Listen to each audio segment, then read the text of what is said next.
وأصحابه أجمعين أما بعد قال المصنف رحمه الله تعالى ونفعنا به وبعلومه في الدارين آمين. بسم الله الرحمن الرحيم. فخلف من بعدهم خلف أضاعوا الصلاة واتبعوا الشهوات فسوف يلقون غيا إلا من تاب وآمن وعمل صالحا فأولئك يدخلون الجنة ولا يظلمون شيئا. Ayat sebelumnya menceritakan bagaimana para nabi atau rasul-rasul Allah dulu, mereka ila tutla alaihim ayatul rahmani kharru sujjada. Mereka itu kalau dibacakan ayat-ayat Allah, maka mereka menundukkan diri kharru sujjada, bahkan sampai sujud.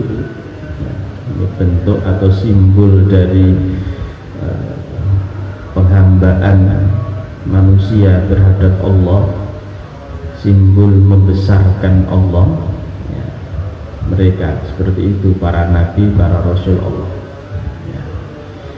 Artinya apa? Para rasul-rasul Allah dulu mengajarkan kebaikan, mengajarkan amal soleh pada kita. Tapi yang namanya kehidupan, ono sing ngajarno apik, ya ono sing ngajarno elek. Ono wong apik, ya ono wong elek. Itu biasa. Ya.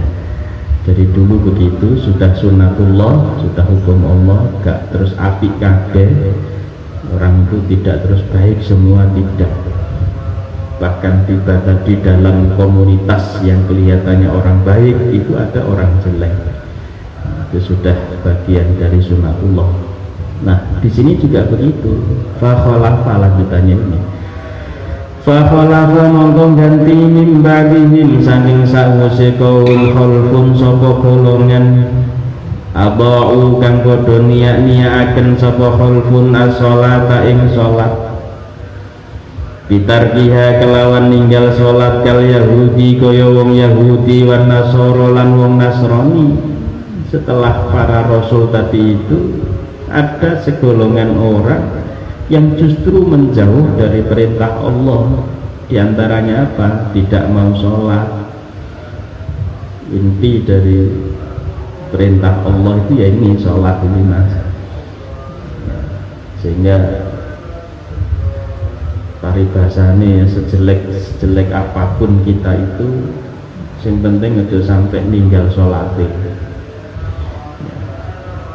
Ya mudah-mudahan kita nggak jadi orang jelek ya, tapi kan sejelek-jelek siapapun itu kan kita jangan sampai ninggal sholat. Sesibuk apapun kita, ya jangan sampai meninggalkan sholat. Ya mohon maaf, mungkin grade yang paling bawah yang mungkin kita masih tidak bisa meninggalkan maksiat, mungkin kita masih tidak bisa ninggalno ngerasani uang, ngelokno uang ya, tapi minimal ya, grade yang paling bawah ya, minimal jangan sampai kita itu abu sholat, jangan sampai kita itu meninggalkan sholat. Mungkin ngaji ya rasa-rasen ya, kuliah ya gak temenan, tapi minimal jadi sejelek apapun kita jangan sampai meninggalkan sholat, karena sholat ini inti dari agama kita. Maha fakot akomadin kan itu kan ya, tiang agama itu ya sholat itu. Nah, karena di dalam sholat itu ada hablum minallah, ada hablum minannas. Jadi bukan hanya hablum minallah, kelihatannya saja hablum minallah, padahal sebenarnya di dalam sholat itu ada simbol hablum minallah. Apa diantaranya? Takbiratul ihram, simbol hablum minallah. Sholat dimulai dengan takbir, simbol hablum minallah, dan sholat diakhiri dengan salam, jangan lupa itu simbol hablum minannas. Udah salam, nengok ke kanan, nengok ke kiri, kan simbol hablum minannas. sehingga sejelek-jelek apapun kita, yang penting aja sampai ninggal sholate. Sesibuk apapun kita, yang penting aja ninggal sholate. Ya. Wataba'u lana nutsafa khulfun nasyahwati yang biro-biro sahwat minal ma'asi bayani biro-biro kemaksiatan. Di samping meninggalkan sholat, mereka juga mengikuti hawa nafsunya sehingga mudah melakukan kemaksiatan. Ya memang ini berhubungan gitu kan ya. Orang sing ninggal sholat ya gampang maksiat gitu. Makanya Allah kan sudah menyampaikan ke kita, inna sholata tanha 'anil fahsya'i wal munkar. Sholat itu bisa mencegah kita dari perbuatan keji dan perbuatan munkar. Jadi ini sholat itu minimal bisa jadi rim kita itu maksiat. Contoh sederhana, yang sholat itu 5 waktu ya. Kalau kita itu on time sholat, kapan maksiatnya? Apalagi sholat itu ingat Allah. Kalau sudah ingat Allah kan kita susah untuk melakukan maksiat, karena kemaksiatan itu bermula dari kita lupa sama Allah ya, seolah-olah Allah nggak bersama dengan kita. Jadi wattaba'u syahwat ya, karena tidak mau sholat ya ittaba'u syahwat, dengan mudah mengikuti hawa nafsu minal ma'asi. Nah orang seperti itu fasaufa yalqauna, mongko bakal ketemu sapa qalbun goyan ing neraka goyan. Wa utawi goyan wadin iku jurang fi jahannam, ing dalem neraka jahannam. Orang seperti itu diancam oleh Allah, saufa yalqauna goyan, mereka akan masuk ke neraka jahannam, terutama di wadin goyan, jurang yang namanya goya di dalam neraka jahannam. Ayya mauna tegese tumiba sapa khalfun bihi ing dalam goya, wadin goya tadi itu dia akan dimasukkan Allah di dalam neraka goya. Ya namanya Quran itu ya meden-medeni ya bungahno kan gitu kan ya. Ya di sini gak medeni tok ya bungahno. Nah makanya di sini illa man taba wa amana, setelah ngomong abau sholat, ittaqau syahwat, terus ngomong wong tobat, ngomong wong iman, amal soleh. Jadi nilai keseimbangan dalam Quran itu luar biasa. Makanya kalau kita ngaji Quran terus kita pahami maknanya, maksudnya, kita akan semakin iman kepada Quran itu, semakin paham bahwa Quran itu bukan karya orang, tapi memang firman Allah. Karya orang nggak mungkin zaman segitu terus begini hebatnya itu. Jadi semakin kita mendalami Al-Quran, semakin kita percaya bahwa Quran itu adalah firman Allah. Jadi nilai keseimbangannya luar biasa. Mari ngomong neraka ya ngomong surga, mari ngomong wong kafir ya ngomong wong iman. Itu sudah bagian dari hidup itu tadi, yang bagian dari sunatullah tadi itu ya. Ono wong apik ya ono wong elek. Ya, ono wong elek ya ono wong apik. Saling melengkapi memang. Makanya kita itu sebenarnya ya, secara tasawuf itu ya mestinya sing apik ya aja terlalu nyalah sing elek ya jangan terlalu nyanjung sing apik. Ya, nek iso sing apik iku ya ngejak sing elek ya niru sing apik. Karena memang biar hidup itu seimbang. Nah dalam Al-Quran begitu ya, kadang nyenengno, kadang meden-medeni. Ini dimulai dari meden-medeni. Saufa yalqauna goya, hati-hati orang seperti itu disiapkan oleh Allah dengan wadin goya, jurang yang namanya goya yang ada di dalam neraka jahanam. Ini menunjukkan neraka jahanam itu sudah menakutkan ya, kok dilebokno jurang meneh ya. Jurang tak itu semua medeni, ini jurangnya untuk neraka jahanam, medeni di dalam medeni kan itu ya. Saking medeni nih ya, kau nagoya. Tapi kalau kelas kita ya bukan karena di medeni seperti ini ya. Jadi Quran ini kenapa kau fasaufa yalqau nagoya ya, karena memang tahapan orang dalam belajar agama itu ya dimulai dari medeni, dimulai dari diiming-imingi itu sudah hal yang wajar. Kayak anak kecil gitu kan, disuruh sholat ya diiming-imingi kok dikai sangu. Gak oleh ngene ya di weden-wedeni, awas lho ya nek ngono ngene lho ya nang di weden-wedeni. Nang tahapan dari belajar kebaikan ya seperti itu. Tapi kalau kita kan ya karena kita sudah dari dulu belajar agama ya jangan melakukan kebaikan tuh boro-boro diiming-imingi, jangan meninggalkan kebaikan tuh boro-boro diweden-wedeni, ya jangan ya, perintah kebaikan kepada kita itu ya demi kebaikan kita, larangan kejelekan pada kita itu ya demi kebaikan kita. Nah pemahamannya kita ke sana mestinya.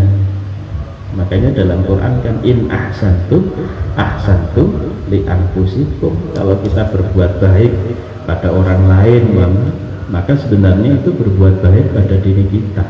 Nah ini illa manangin wong tabakang tobat sapoman wa amanalan iman sapoman wa amilalan amal sapoman solihan yang amal soleh lakin man, ya ini membanding tadi itu. Orang yang meninggalkan sholat, orang yang mengikuti hawa nafsu, mereka akan dimasukkan neraka jahanam oleh Allah, kecuali orang yang taubat, orang yang iman, orang yang amal soleh. Faulaika mengkautai mengkono man yadkhuluna ikum lebu sapa manal jannata ing swarga. Model orang seperti itu disiapkan oleh Allah dengan surga. Beda sama yang tadi ya. Atau bisa jadi ini lanjutannya dengan orang yang sudah terlanjur melakukan kemaksiatan, sudah terlanjur sering meninggalkan sholat, ya tobato, ya mantaba tobato ya. Kalau sudah tobat jangan mengulang abau sholat, tapi imano, amal soleh ya. Kan indah sekali Quran bicara seperti ini. Coba kita resapi itu kan. Quran tidak bicara orang baik dulu baru bicara orang jelek, tidak. Tapi bicara orang jelek dulu baru bicara orang baik. Kenapa? Lebih baik jelek dulu terus jadi orang baik daripada baik dulu terus jadi orang jelek. Kalau jelek dulu terus jadi orang baik, itulah bagian dari husnul khotimah. Tapi kalau baik dulu terus baru jelek, itulah bagian dari su'ul khotimah. Ya idealnya memang baik terus, tapi namanya orang menus kakek dosa, minimal kita itu ya jelek terus jadi orang baik. Nah Quran juga bicara begitu. Tadinya orang jelek, awas lho ya wong elek iku ngene, kecuali nek wis elek terus gelem tobat. Nah kalau seperti itu terus iman terus amal soleh, maka ya dukhulul jannah, masuk surga. Wala yudlamuna lan ora dizalimi yung kosuna tegese dikurangi sapa man secara lafal satu orang tapi secara makna ini jamak, makanya yudlamuna menggunakan wawu nun ya, yung kosuna. Wala yudlamuna lan ora dizalimi sapa man syai'an ing suwiji-wiji min tawabihim saking biro-biro ganjarane man, wis gak dikurangi blas. Wong Allah iku Maha Adil. Pama ya'mal mithqala dzarratin, jangan kan ngaji sak menit 2 menit. Sekecil apapun perbuatan kita yang baik atau yang jelek itu saraya khairayaro syarayaro, dilihat sama Allah. Yang baik dilihat oleh Allah, yang jelek juga dilihat oleh Allah. Dilihat di sini maksudnya bukan didelok tok ngono ndak, tapi ya diganjar oleh Allah, dibalas oleh Allah. Sing apik ya dibalas apik, sing elek ya dibalas elek. Dan la yudlamuna, tidak didolimi sama sekali, gak terus iki apik tapi dianggap elek, iki elek tapi dianggap apik. Itu kacamata dunia, kacamata pengadilan dunia. Sing apik iso dadi elek, sing elek iso dadi apik, itu dunia. Tapi kalau sudah bicara keadilan Allah, selayu dilamuna syai'a, sedikit pun tidak akan terdolimi mereka. Nek apik amale ya ganjarane apik, kan beda. Ngaji begini beda. Ya ono sing ngaji ngantuk, ono sing gak ngantuk, ini ya beda Mas. La yudlamuna syai'a, sedikit pun tidak terzalimi. Ya. Jannati adnin rupane surga adni qaumatin tegese iqamah jumeneng netep. Ya. Mereka menetap di dalam surga adn itu. Ya. Sedikit pun mereka tidak dizalimi, tidak dikurangi pahalanya. Badalun ya lafal jannati adnin iku dadi badal minal jannati saking lafal al jannah. Mereka dimasukkan al jannah surga sing apa? Jannati adnin. Jannatu adnin tadi itu surga yang kekal, dia tinggal di sana. Allati kan wa'adahu janji ar-rahman sapa Allah ar-rahman ibadahu ing pira-pira kawulane ar-rahman bil ghaibi kelawan samar. Bil ghaibi hali samar. Surga sebagaimana yang dijanjikan Allah kepada hamba-hambanya, yang dijanjikan Allah kepada kita, bil ghaibi hali samar ghaib. Ya. Jadi memang Islam itu penuh dengan ghaib, makanya enggak heran kalau pertama kali kita buka Al-Qur'an, orang yang takwa itu adalah alladzina yu'minuna bil ghaib. Kuncinya di situ. Lawan kok dia iman, dia Islam ngomong tok, tapi nggak iman sama yang goib. Waduh, Islam mesti amburadul. Bicara Islam itu nggak lepas dari bicara rukun iman.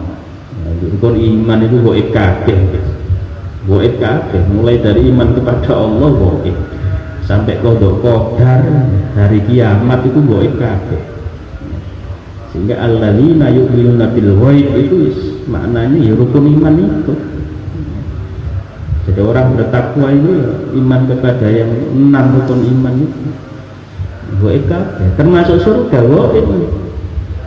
Makanya kalau ada orang yang nggak begitu percaya pada ghaib, susah Islam mesti gak kuat. Ono ngomong iki cerita imajiner iki, wah itu jelas gak Islam gak temenan seperti itu. Jadi kunci kehebatan kita dalam hal agama Islam itu ya kita itu iman nggak sama yang goib itu aja begini. Qadar goib, malaikat goib dan seterusnya. Bil ghaibi, makanya di sini ditegaskan oleh Allah surga itu dijanjikan oleh Allah bil ghaibi, samar goib. Gak terus kok nek salat untuk sampean duwe akeh lho ya, gak ngono. Itu gak goib meneh. Nek sampean sregep salat, sregep jamaah kok uripe enak lho ya, ndak bisa. Semuanya bil ghaib.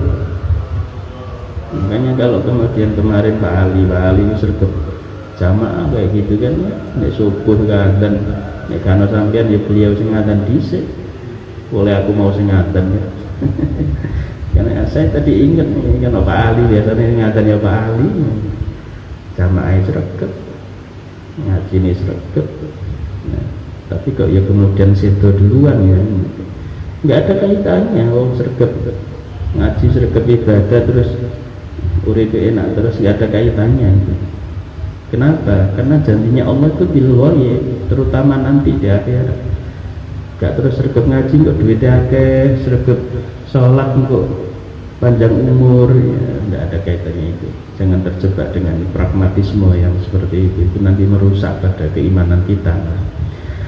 Halun ya bil ghaibi ku halai ghaibina tegese halai ghaib kabeh anna sanging jannah. Innahu satemene ar-rahman kana iku ana, innahu satemene kelakuan kana iku ana wa'du apa janjine ar-rahman ai mau'uduhu tegese kang dijanjikaken ar-rahman matiyan iku kang teka.